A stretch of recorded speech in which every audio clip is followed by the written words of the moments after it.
That headline just told you everything, not in metaphor, not in theory, in data. The same contraction that preceded the 2008 financial crisis is happening right now, in real time, and the people running this economy are not going to tell you that. They are going to keep pointing at the stock market. They are going to keep quoting unemployment numbers, and while they do that, a 31-year-old woman working 60 hours a week is choosing between eating and paying rent. A family is cancelling Christmas. A prepper with a decade of reserves is burning through her stockpile and cannot replenish it. This is not a forecast. This is not a warning about what might come. This is already here. Let's start with the number that exposes everything.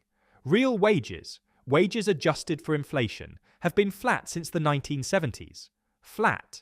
Productivity in this country increased 77%. Worker compensation rose 12%. If the minimum wage had kept pace with productivity, it would be sitting at $26 per hour right now. It is $7.25. That gap, that enormous, deliberate gap between what workers produce and what workers are paid, is not an accident. That is where the money went. CEO compensation is now 344 times the average worker salary.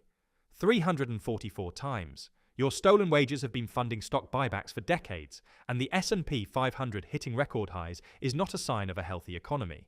It is the receipt. It is proof of the extraction. But here is where it starts to feel personal. A husband and wife, both employed, both working not 40 hours a week, closer to 60. Combined, that is 120 hours of labour every single week, and they still need government assistance to survive. When you hear that, the instinct is to look for an explanation. Bad spending, bad decisions, bad luck. But that instinct is the trap. This is not a personal failure. This is a structural outcome. The system was rebuilt over 50 years to make exactly this result inevitable, and then it trained you to blame the person living inside it. And the people who are suffering the most know exactly what is happening to them. They are not confused, they are furious, and they are right. Now, food, because this is where the denial becomes almost criminal. The government uses something called hedonic adjustment to calculate inflation. Here is what that means in practice. When steak prices get too high and families switch to chicken, the government looks at that and says, well, you are still consuming protein, so we will adjust the number down. The pain does not show up in the data. The sacrifice does not get counted. Real meat prices are up 20 to 30%, but the official number does not reflect that because you already changed your behavior to survive it. A family of 4 now needs between $11,700 and $14,400 every year just for food. That is 25% of take-home pay. A woman at an ATM in this country recently told a stranger behind her that she cannot afford to buy meat anymore. She has been living on pasta and pantry staples. She has 2 jobs, and she cannot afford meat. But here is what makes this worse. A woman who has spent a decade preparing a homestead, a canning pantry, a freezer full of homegrown produce and eggs and meat, deep reserves built specifically for moments like this. She is burning through those reserves faster than she can restock them. Seasonal produce is not dropping in price the way it always has. Harvest season comes and the prices do not fall. She cannot replenish what she is consuming. And she is saying, loudly, that this should be a massive red flag. Not because she is smarter than anyone else, because someone who spent 10 years preparing for hard times is now struggling inside those hard times, and there is nowhere left to fall back to. When the people with the reserves run out, what happens to everyone who never had any? There is no competition for water. There is no competition for electricity. There is no competition for gas. These are monopolies, and they know it.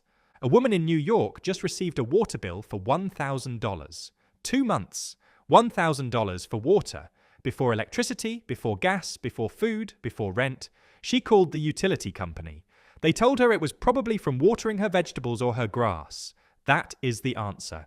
That is the full response from an entity that operates with zero accountability and zero competition.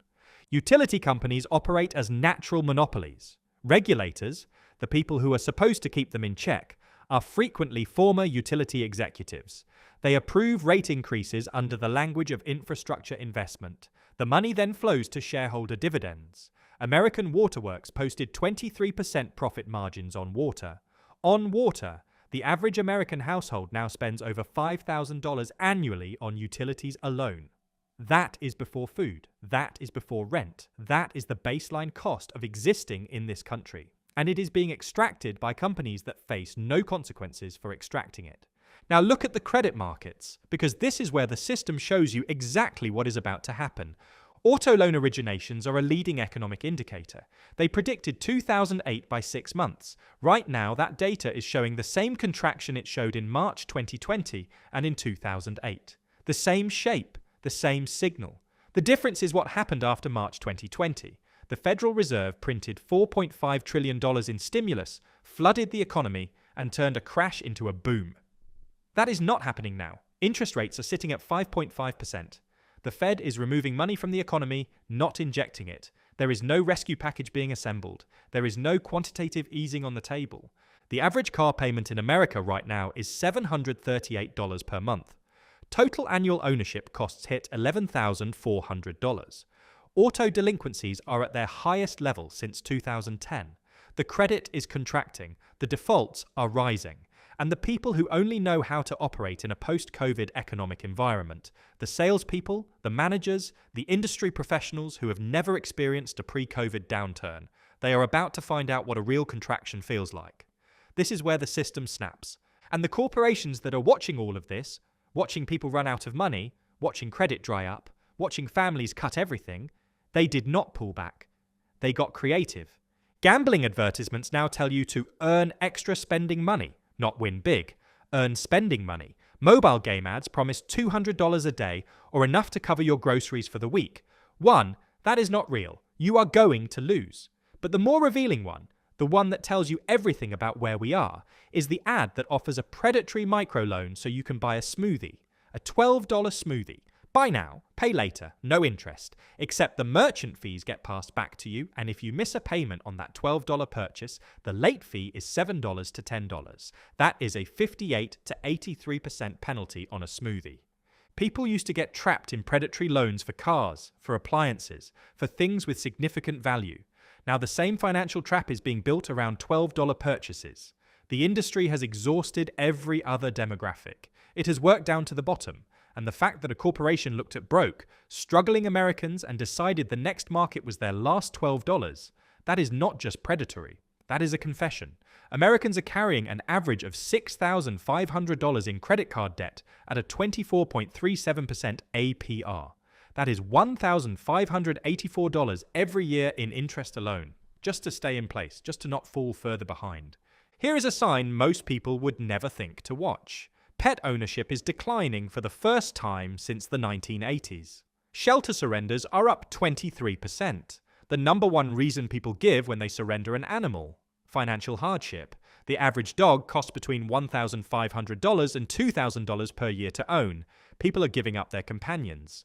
Not because they want to, because they cannot afford the vet bills. Because food costs have made even pet ownership feel like a luxury.